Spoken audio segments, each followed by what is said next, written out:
Hello guys, good morning. Wala tayong may vlog guys, kaya ito ang binigay sa amin na sili, bawang, sibuyas, at ang gulay guys, binigay lang to sa amin. Kaya napaisip ko, ito na lang ang ating kukunin ng vlog.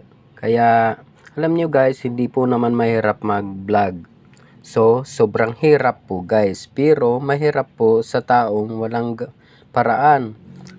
Sabi nga, pag gusto, may paraan. Pag ayaw, may dahilan. Pero guys, ito nga guys, no, syempre, wala tayong may content, kaya napaisip ko tuloy guys, itong binigay na bawang, sibuyas, at sili, ito guys, binili namin to.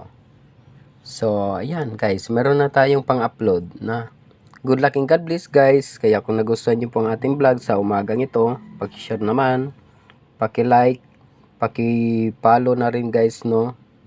At yan guys, kapag gusto natin gumawa ng mga content guys, madali lang po. Kailangan lang natin marunong tayo magmasid at makiramdam.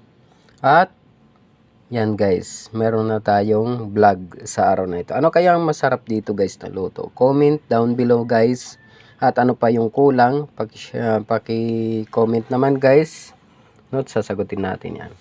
Makain po ba kayo ng ganito guys? Di ba?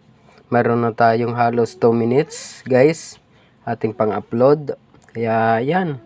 Di po mahirap mag-vlog guys. Mahirap lang po sa tao yung maraming dahilan. No? Lahat dahilan, no? Walang ginawa kundi magdahilan guys. Kaya ngayon guys, meron na tayong pang-upload. Bye-bye!